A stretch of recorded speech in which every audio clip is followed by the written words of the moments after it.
welcome to our Sustain Leadership webinar series and another topic and another guest. This evening, I'm really honored and pleased to welcome Dr. Viveka Anderton, a very, very enthusiastic person about sustainability. Viveka is a leadership and organizational development consultant and coach with over 30 years of experience. She has been working across the corporate and public sector in over 50 countries. 50. Wow. Before starting her consultancy business, Viveka held senior positions in the telecoms industry.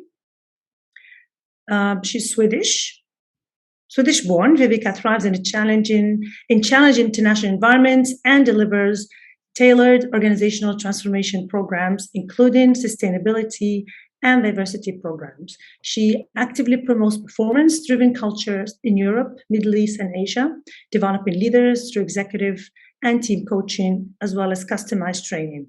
She is specialized in sustainable leadership, CSR, corporate social responsibility, ethics, gender equality, discrimination, human rights, ISO 26000, UN Guiding Principles, UNGP, OECD due diligence, UN SDSM, SDGs.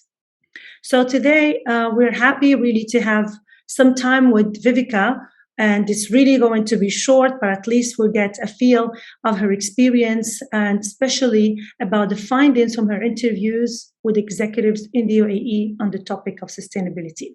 Well, as we know, the topic of sustainability is becoming more and more important these days, especially I think after the biggest lesson that we had in the past 18 months and the adversity that we have lived with the crisis from COVID-19. There is an awakening about the importance of living sustainable lives, of leading sustainably, of being more responsible. However, as much as we can see it on the agenda of governments and the private sector, as much as we hear everybody talking about SDGs, sustainability development goals, there is still a big gap between what needs to be done and what is really being practiced especially in the private sector, but also in the government institutions. So we're lucky to have today our guest somebody who did a research identifying the key challenges that some leaders in the UAE, specifically with the geography of UAE, that is known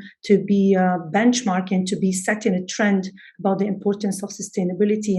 And we are all, whoever lives in the UAE, we are living with the biggest showcase with Expo 2020, where shaping the future and talking sustainability is at the top of the agenda of the events that are being held every day and for the next 6 months.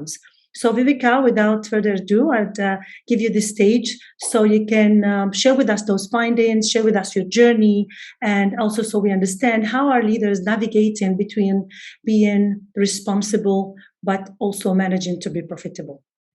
Thank you so much, Hanani, for this beautiful introduction. I'm honored. I'm really honored to be here, and I look forward to having a bit of a conversation with all the participants during this session. So what I'm going to try to do today is to share a little bit about my study, which has been done under Stockholm University. And it has been a journey. I have a very strong passion for leadership values. As a transformation consultant, I'll always look at what can we do in an organization to transform the culture, to be more performance-driven teams and so forth. And now the topic is always ethics, sustainability, creating that atmosphere in an organization where it has a purpose for the employees, but also creates that feeling for the customers that this is really a true sustainable company. So my passion for this, together with my passion for the Middle East, and I worked in this region for over 30 years soon, or nearly 30 years. I started my journey in Kuwait 1993, and then I spent a lot of time in this region.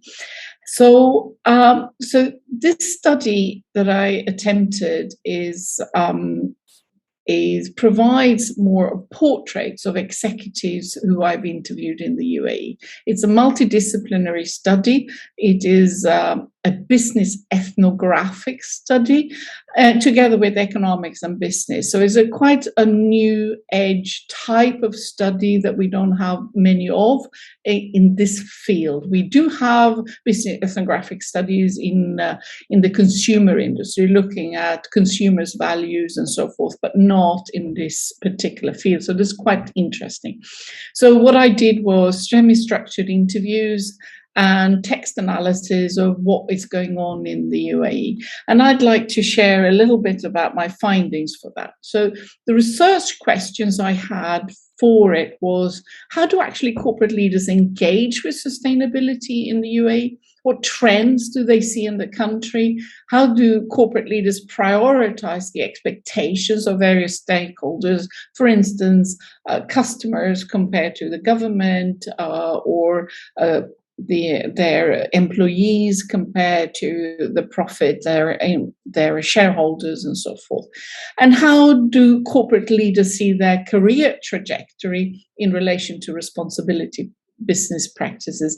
Is in the case of, where do they find their urge to be responsible? How do they find it? When do they find it? And so forth. So these were some of the questions. I wouldn't say I have full answers to them, but I do have embryos of answers that I can continue researching, which I would like to share with you. So setting the stage a little bit, when we talk about sustainability on a nation, as in the UAE, we often talk about the UN sustainability goals, which were invented, or it came as an idea in 2012, and to become this model that we often recognize as these colorful 17 goals that you see in the bottom of this slide. And sustainability is not all about greening. It's 17 goals which are very much built on building sustainable, innovative, people-centered economies, promoting youth, which is very key in a country like the UAE, women's economic empowerment, and in particular also decent work for all. So the old perception of that these sustainability goals is all about environment, I would like to sort of scratch that and put that aside, because it has so many more goals in this.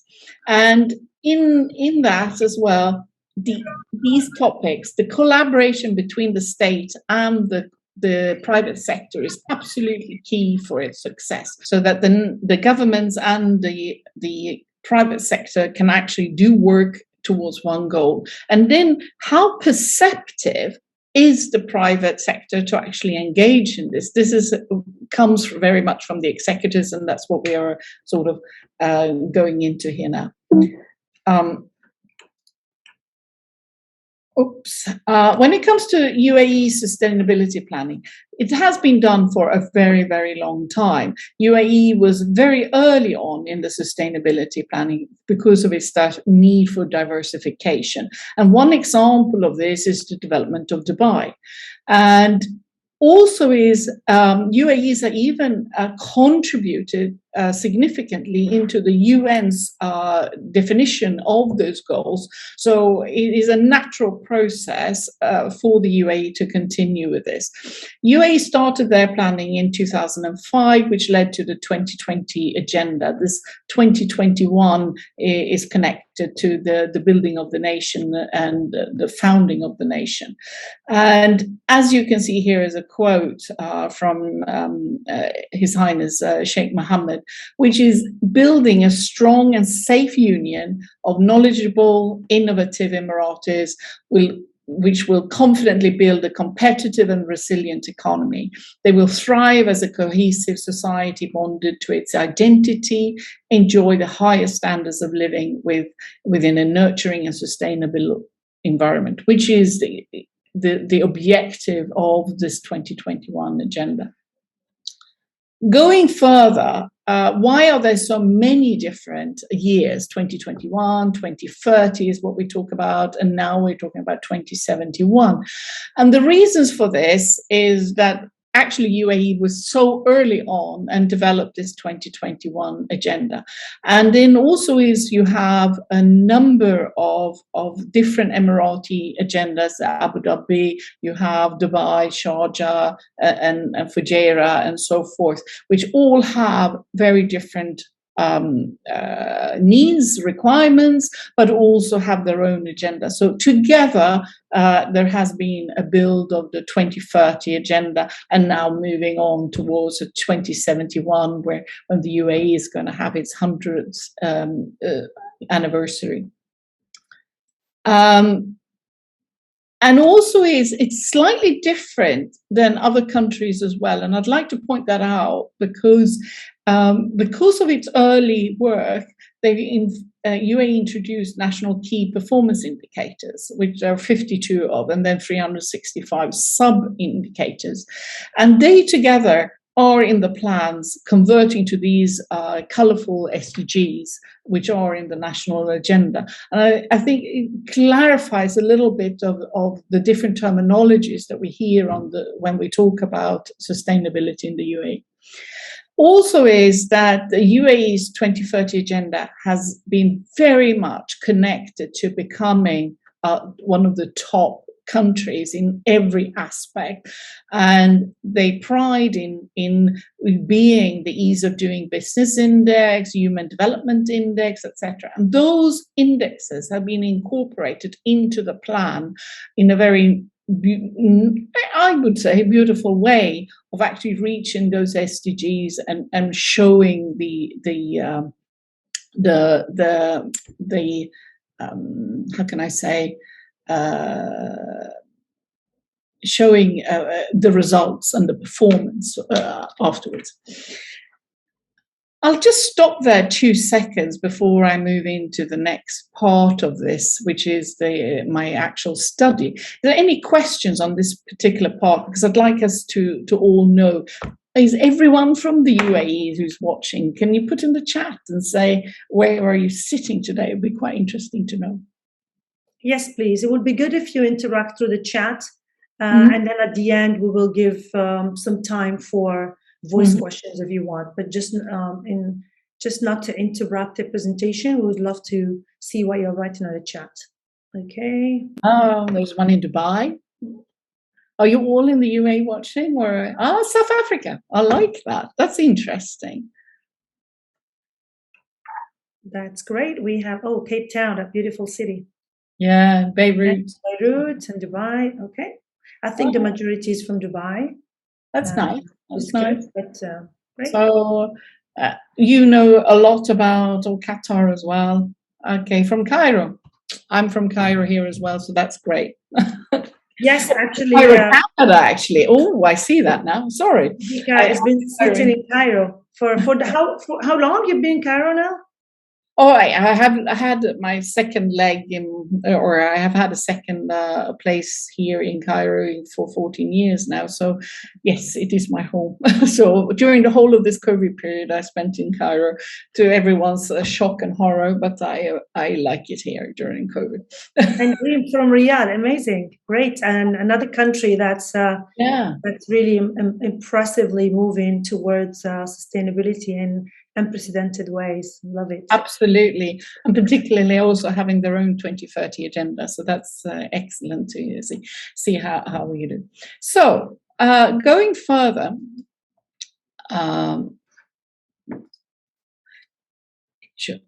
so when I did the interviews, I then coded, like academic work is coded, and I just found 4 themes that came through in nearly all conversations I had with executives in the UAE.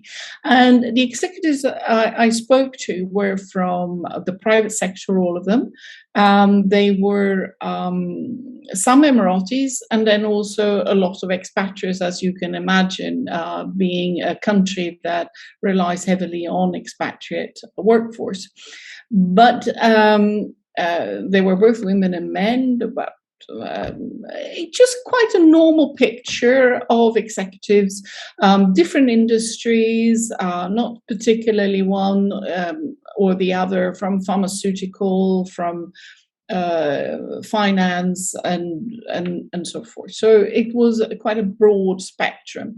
So when I coded all the different themes that came through in these discussions, I found 4 themes that I found quite interesting, and that was national unity and belonging. The second one was collaboration between government and private sector, which is obviously a necessity for the success. Local versus global strategies. And then the fourth one that came through was diversity inclusion.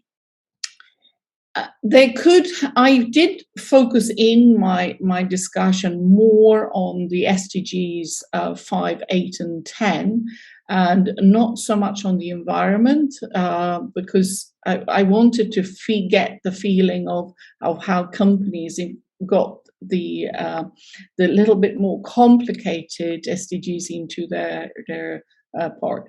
And also just going away from this normal greening talk and looking at the SDGs from a wider perspective. Actually, I was just going to ask the question. You anticipated that, because I'm looking at the themes, and I don't see environment there, which is, as you said, that's probably the first shift or the paradigm shift that we need to have, that sustainability does not just mean environment. I think there's still a lot of awareness and education to be done on that front. Because even just from the name of our company, whenever we say sustained leadership, people tell me, so you are into sustainability? And I always say no, but because sustainability is not just about government. So, just not about environment. And it's very interesting to see that you took it from that perspective. I'm really excited to know about the results. Thank you. And also, I agree with you on this very much so. And also in my work, I do work with organizations, and I see some of that greening, focus on the greening very much so. The other aspect is also that the UAE is working heavily to develop a alternative revenue stream. And the SDG 8 is clearly the one of the most important one for that. So I did focus in on more the alternative growth for the collaboration, as opposed to the environmental side of reduction of pollution, etc. And then, so if I go through these themes and then put a little bit on the backdrop of each theme first, and then I'll tell you our findings. And I did a lot of text analysis on different messages that are coming out from the government, discourse in media, also the analysis of various goals and so forth. And one of the things that comes across for me as a researcher is the more servant leadership style that UAE has, and which has its natural roots in the Arab tribal culture, but is something slightly different than many other countries. It has a governing contract with, pass on oil and gas revenues in the form of public benefits and services, but also focusing on unity, development for the youth, and the responsibility, which is a very different approach. And you see this in the 2030 agenda straight through. And it also has a large expatriate workforce. And it is seen as the top country to live in. And we've just seen the recent youth survey being launched again, Arab youth survey being launched again, where UAE is on the top, and very interestingly so. It also has very strict rules on citizenship. And having a very large expatriate workforce together with the strict rules of citizenship creates another question, which many people ask, will the expats, are they loyal? Will they be responsible for the country that they live in? The nomadic corporate culture that sometimes comes in, will that affect the way that corporates act in the country, which is very important. So those were some of the things that the discourse is around as well, and then coming into the combined findings of the interviews and so forth, interviews. And most executives that I interview wants to stay in the UAE. And I know we have the new golden passports, we have the various things that have been introduced for keeping talent, but most of the executives actually see UAE as their home. There were a couple that had planned to leave, and they were, some were risk management, in order not to get stuck in a country if they lost their job or something. And even that, UAE has just recently, just after I launched my study, catered for as well, providing a little bit longer stay in the country if you lose your job, to find a new one. And it was also a feeling, this feeling of wanting to stay in the UAE was strengthened during the pandemic. It had become a country that they felt safe in, and also agreed on, felt that they aligned with the pandemic rules, which was also interesting. One of the things I identified, and I also saw it coming through in each conversation, which has been researched before, is that the leaders actually gain their commitment to responsible business at a very early age. It happens really at the age of 7, 8, 9, 10. It's not something that you suddenly are taught at the age of 30 or something. It's coming from role models. Most of the interviewees I had were having role models from their fathers, or particular sport models and so forth. These sport models were more for the energy, commitment and focus, but the focus on responsibility or giving back to society, etc., they were actually coming, and the leaders or the executives that I interviewed, they knew exactly where that came from. They have their story. They knew how they had been given these values, which was very interesting. So this, combined with this, executives showed a very genuine duty and care for the UAE, regardless of their citizenship. And that was very encouraging for me to see. And values for responsible business and the UAE, they had also strengthened during the pandemic. Both the values of being more responsible, but also the values of seeing UAE as a home. So still, there is a we and them conversation existing regarding loyalty, regarding who is who and what, between expats and Emiratis, which is that strict line, that is still there. However, I wouldn't say, according to my findings, that an Emirati would be more loyal to the UAE 2030 goals than an expatriate expat.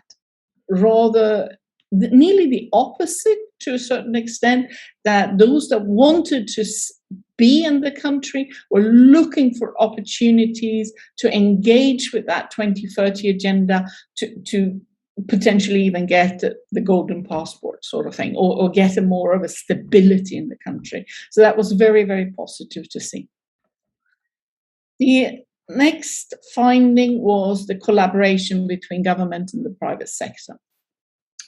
And as we discussed just earlier, the build of alternative revenue streams is key on the agenda, and there is a significant effort and a large and many activities. There is a whole variety of activities going on in the UAE to encourage the new sort of the fourth manufacturing processes, the hackathons, getting AI into the place, even pharmaceutical, tourist industry into the UAE. Lots of doing activities, but also activities on the ease of doing business. And it's obviously a clear competition, and the executives I spoke to, they are very aware of the competition from other countries like Saudi with their 2030 agenda, and there are also aspirations of wanting all the regional head offices to be there. Egypt with its new capital city, and also Turkey to a certain extent. So there was this competition that was identified.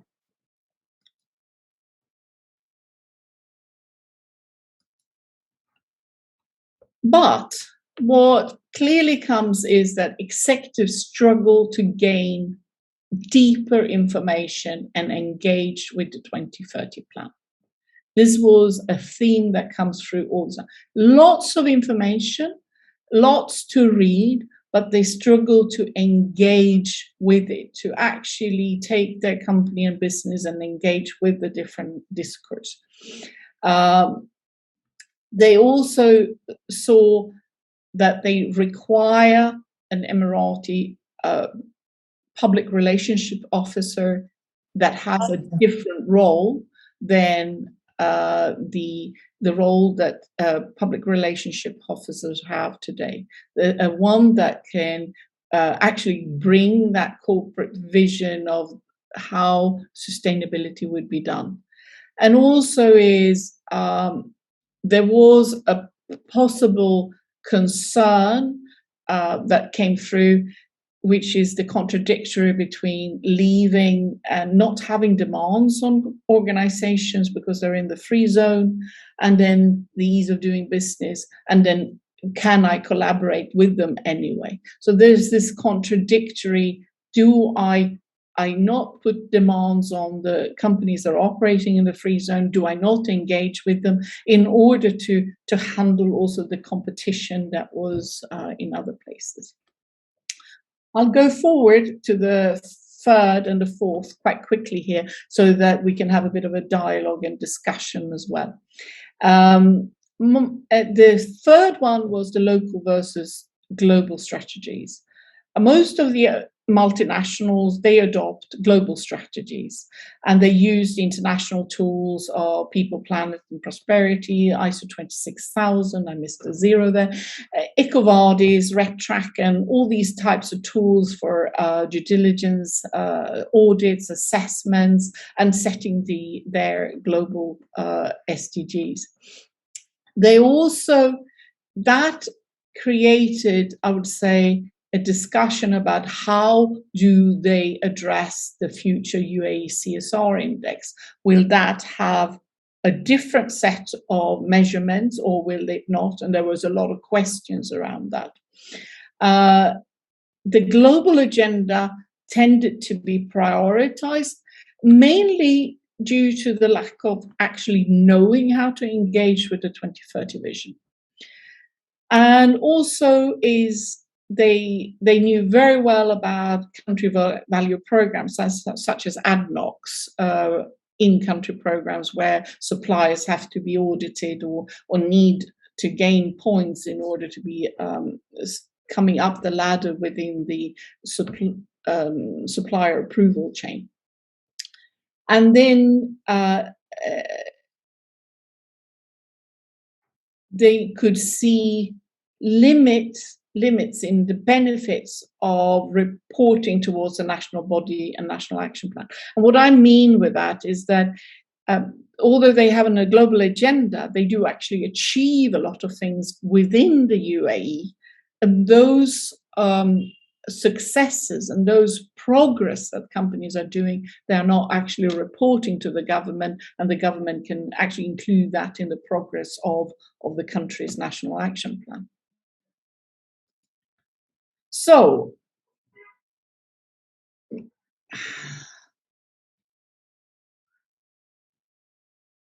the fourth one, as we talked about SDG 8 and SDG 5, was diversity and inclusion, which is obviously a very important when it comes to Emiratization and gender inclusion, and adapting global goals to local context.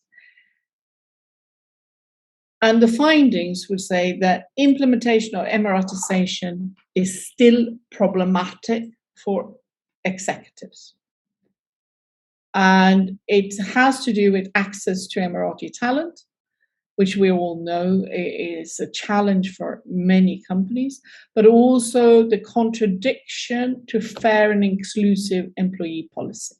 So how treating a certain workforce differently was in contradiction to their global goals or to their policy.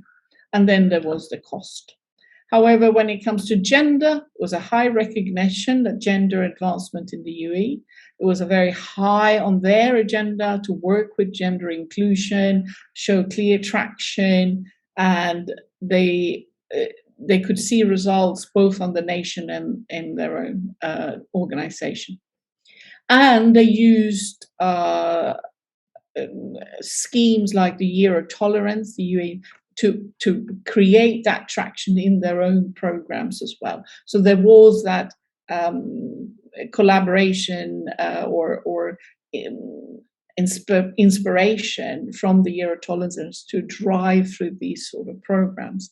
And it also helped them to manage sometimes slightly different global agendas when it comes to inclusion, when maybe on sexual preferences, etc., into a Year of Tolerance instead, and bridge those gaps between different viewpoints. And these were my findings. So I'm very happy to open up the table a bit with questions and go into a little bit of depth. Well, thank you so much. That was very, very insightful. And the fact that we are talking about findings that came from a local field and not just imported globally from best practices, that already brings a fresh perspective. Thank you for that. And thank you for taking the time to do this research. It's amazing, because this is the only way we will find out what are the real challenges versus what we hear in the news and what could be just PR material. Exactly. Yes, it's a lot to process, a lot to reflect on. Yeah. And let's open it for a few minutes for the participants and the audience, if they have any questions or comments or feedback. And there's great. And Hanani, as you said, it's interesting, this with doing research. And of course, you see the weaknesses in your own research and the things you want to study more. So I'd be really interested to do a similar research, maybe in Saudi, would be very exciting, or do some more in some specific fields or interview more people.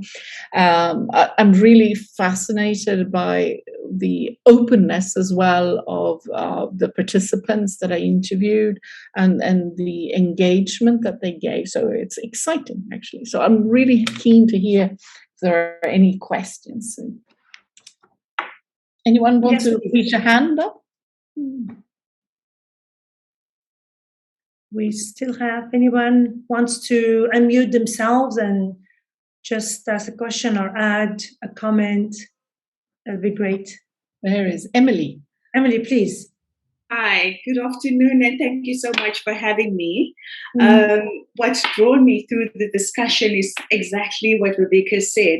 It's the fact that the general view is that sustainability is focusing on the environment, and there are so many other elements that feeds into the sustainability. And I'm really, really happy to have heard all that feedback from your research, Rebecca. It's really refreshing and inspiring. Thank you.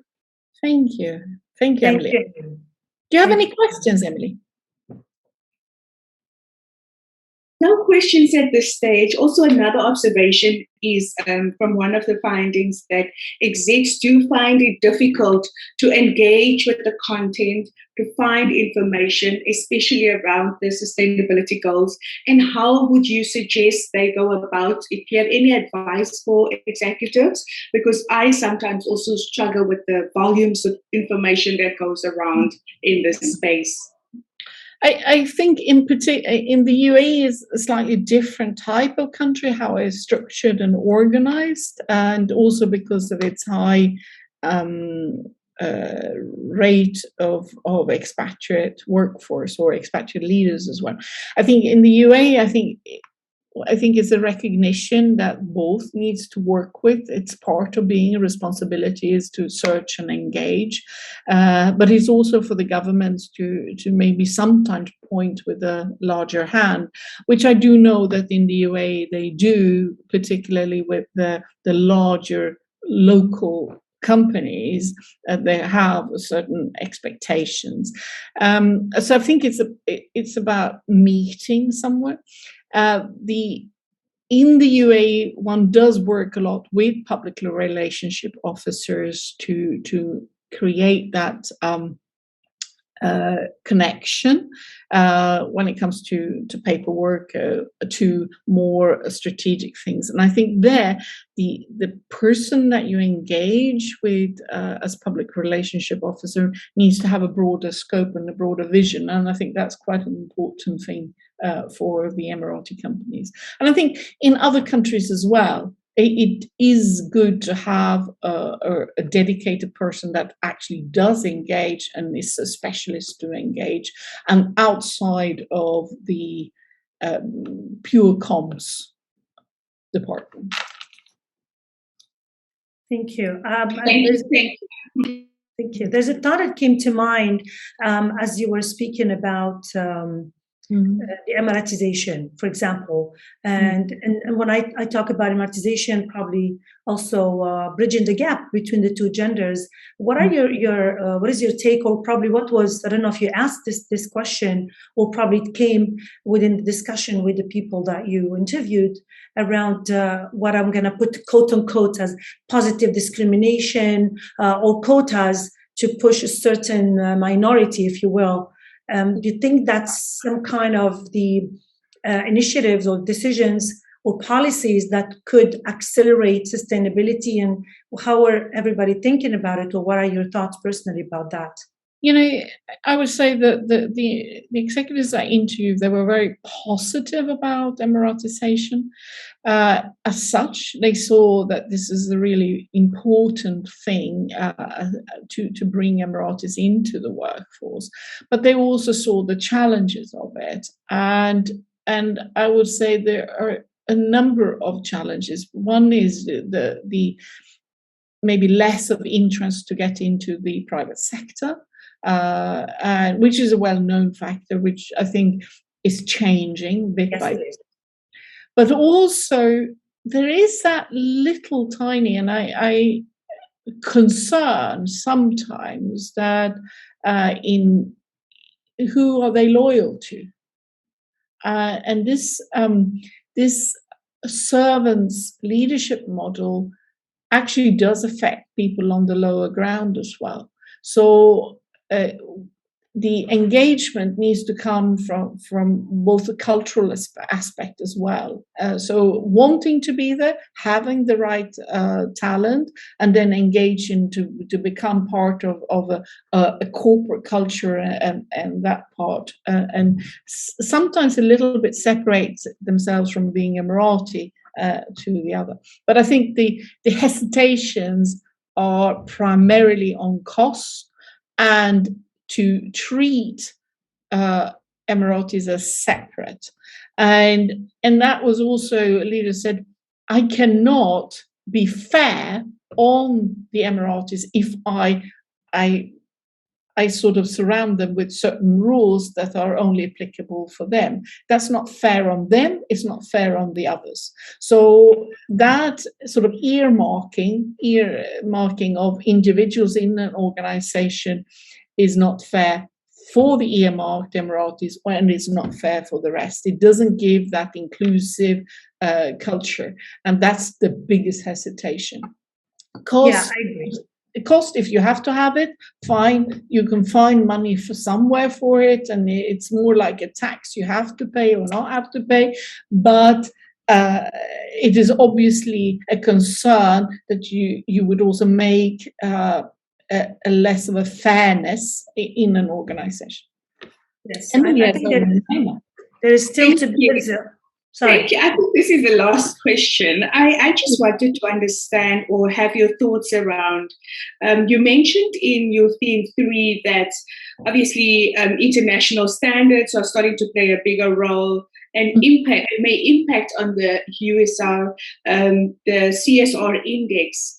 And my thinking immediately is each country has its own needs, and its CSR initiatives is normally driven by what is most needed and what needs to change. So how would the influence of international standards impact on how the UAE structure the CSR index, or am I missing the point? No, I think you are right in the respect that the CSR reporting, it depending on the company's materiality. So, you look at what is the biggest focus and where the biggest impact that you do as a company, and you evaluate the materiality, the stakeholders and so forth, and then you focus in on.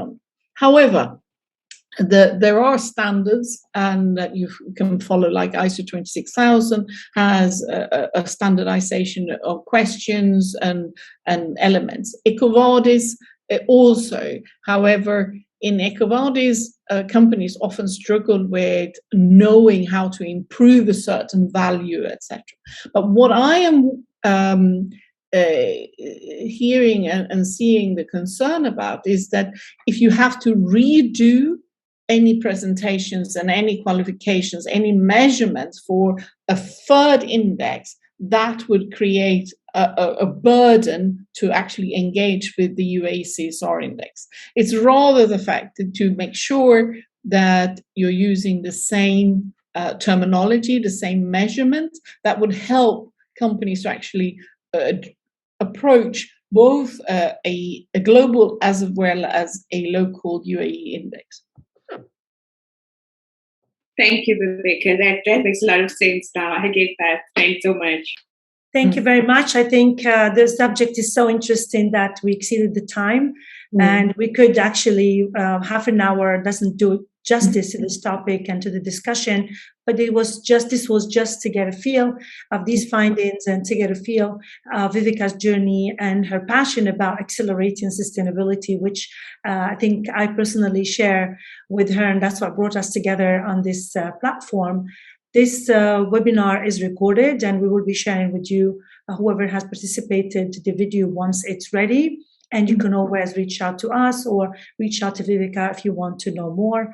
Probably we'll host her soon about a broader topic and other subjects, since there is a wealth of information and knowledge that our audience can benefit from. Thank you, Viveka. Thank you, everyone, for your patience and for staying with us this late. And until next time, another guest and another webinar series, I would say good evening. Any last words, Viveka? No, I just want to say thank you, and do reach out to me if you have any questions. I'll be very happy to come connect with you. Okay? Thank you, everyone, for the chat. You're welcome, and see you very soon. Have a good evening. Bye-bye. Bye-bye.